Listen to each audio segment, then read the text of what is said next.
শ্রী শ্রী রামকৃষ্ণ কথামৃত প্রসঙ্গ। স্বামী গুরু মহারাজজি, শ্রী রামকৃষ্ণ ও তাঁর গুরু।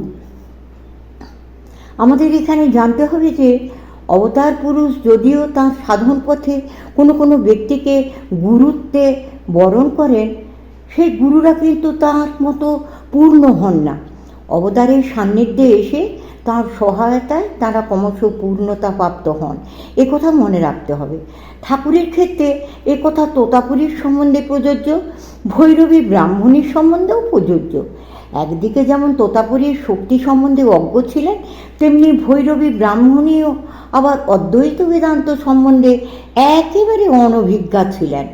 আমরা জানি ঠাকুর যখন তোতাপুরীর সহায়তায় অদ্বৈত বেদান্তে সাধনা করতে যাচ্ছেন, ভৈরবী ব্রাহ্মণী ঠাকুরকে সাবধান করে দিচ্ছেন, বাবা ওসব অদ্বৈতবাদীদের সঙ্গে অত মেশামেশি করো না, তোমার ভাব ভক্তি তাহলে শুকিয়ে যাবে, ওদের সঙ্গে মিশলে ভক্তির হানি হবে। সুতরাং অদ্বৈত বেদান্ত সম্বন্ধে ভৈরবী ব্রাহ্মণীর যেমন কোনো অভিজ্ঞতা ছিল না, তেমনি তোতাপুরীরও দ্বৈতভাবে সাধনার সম্বন্ধে শক্তি সম্বন্ধে কোনো অভিজ্ঞতা ছিল না।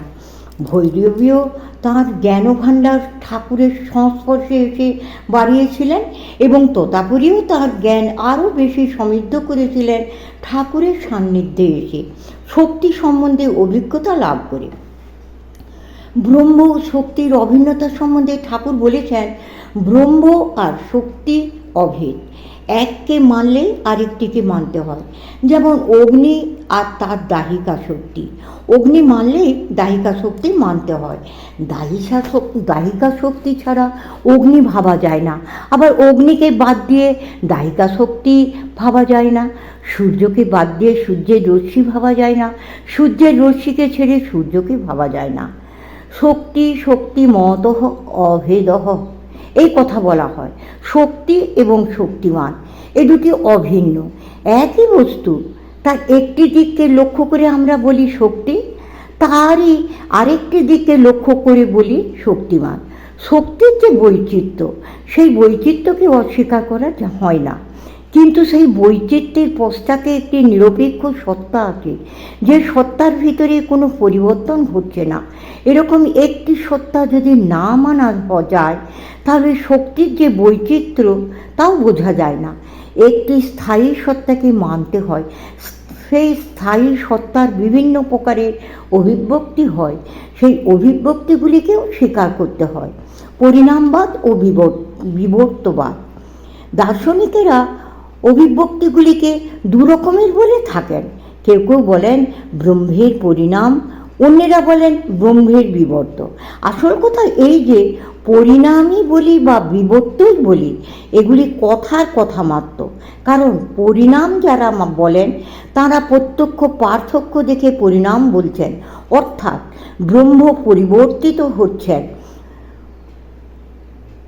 বলছেন। অপরপক্ষে অদ্বৈত বেদান্তবাদীরা বলেন যা কিছু পরিণাম প্রাপ্ত হয় তা নশ্বর, তা নিত্য হতে পারে না। ব্রহ্মের যদি পরিণাম হয় তো ব্রহ্ম কখনো নিত্য হতে পারেন না, অনিত্য হয়ে যান। সুতরাং তাতে আর ব্রহ্মত্ব থাকে না। এই দোষের জন্য যে পরিণামের প্রতীতি হচ্ছে, সেই পরিণামকে বাস্তব না বলে তা প্রতীতি মাত্র, তারা এই কথা বলেন এবং তার জন্য একটি দার্শনিক শব্দ প্রয়োগ করেন, যাকে বলে বিবর্ত। বিবর্তবাদের তত্ত্ব পরিবর্তিত হয় না, পরিণামবাদের তত্ত্ব পরিবর্তিত হয়। যেমন একটি শ্লোকে বলা হয়েছে, সতত্ত্বঃ নথা প্রথা বিকার ইত্যুদাহৃতঃ, অতু তত্ত্বঃ নথা প্রথা বিবর্ত ইত্যুদীর্ঘতে। অর্থাৎ তত্ত্ব পরিবর্তিত না হয়ে তত্ত্ব এক থেকে যদি তার বহুদা প্রতীতি হয়, তাহলে তাকে বলে বিবর্ত। আর যদি তত্ত্ব পর্যন্ত পরিবর্তিত হয়ে যায়, তাকে বলে বিকার বা পরিণাম। যেমন দৃষ্টান্ত দেওয়া হয় যে দুধ পরিবর্তিত হয়ে পরিণামপ্রাপ্ত হয়ে দই হয়, দুধ যা দুধ থাকে না, দই হয়ে যায়, একে বলা হয় বিকার বা পরিণাম। আর বিবর্তের দৃষ্টান্ত, একটি দড়ি আছে, সে দড়িটি কখনো সাপ, কখনো লাঠি, কখনো মালা, কখনো জলধারা, কখনো বা জমিতে ফাটল বলে মনে হচ্ছে। এই যে বহু প্রকারের তার প্রতীতি, সেই প্রতীতিগুলির ফলে দড়িটি বাস্তবিক বদলে যায় না। দড়িটি যেমন দড়ি তেমনি থাকে, একে বলে বিবর্ত। আমাদের দৃষ্টিতে ব্রহ্মের এই বৈচিত্র্য, তা বিবর্তই হোক বা পরিণামই হোক, তাতে বিশেষ কিছু যায় আসে না। কারণ আসল কথা হচ্ছে শব্দের অতীত বস্তুর শব্দ দিয়ে আমরা একটা ব্যাখ্যা দিতে চেষ্টা করছি মাত্র, কিন্তু সমর্থ হচ্ছে না। শাস্ত্র বলেন ব্রহ্ম এক এবং অদ্বিতীয় হয়েও বহুরূপে প্রতীত হচ্ছেন। তাঁর সেই বহুরূপে প্রতীত হওয়ার যে শক্তি, তাকেই বলা হয় অচিন্ত শক্তি, তাকেই বলা হয় সৃষ্টি স্থিতি লয় কারিণী শক্তি। ব্রহ্ম যেমন অচিন্ত, তার শক্তিও তেমন অচিন্ত। কারণ এই শক্তিকে আমাদের বুদ্ধির দ্বারা পরিমাপ করা যায় না। যেমন ব্রহ্মকে পরিমাপ করতে পারি না আমাদের বুদ্ধি দিয়ে, তেমনি তার শক্তিকেও পরিমাপ করতে পারি না। এই জন্য দুই আমাদের তর্কের অতীত হয়ে যায় এবং সেখানে আমরা এই দুটি তত্ত্বের পার্থক্য ভাবতে পারি না। কাজেই বলি দুটি এক, অভেদ। যেমন ব্রহ্মা তর্কাতীত, তেমনি তার শক্তিও তর্কাতীত। সুতরাং দুটি তর্কাতীত বস্তুকে আমাদের তর্কের সাহায্যে বিভিন্ন করা সম্ভব নয় বলে তাদের আমরা অভিন্ন বলছি। শ্রী রামকৃষ্ণের উপমা ও ব্যাখ্যা। সেই ব্রহ্মাভিন্ন ব্রহ্মশক্তি কখনো সক্রিয়, কখনো নিষ্ক্রিয়, কখনো বলতে সময়ের কথা নয়, কার কাছে কোন অবস্থায় এই বুঝতে হবে। কখনো নিষ্ক্রিয় বলতে কারো কোনো বিশেষ অবস্থায় তিনি নিষ্ক্রিয়, আবার সেই ব্যক্তিরই কাছে অন্য অবস্থায় তিনি সক্রিয়। এই দুটি অবস্থাকে লক্ষ্য করেই বলা হয় ব্রহ্ম অথবা শক্তি। ঠাকুর এই কথাই বোঝাচ্ছেন।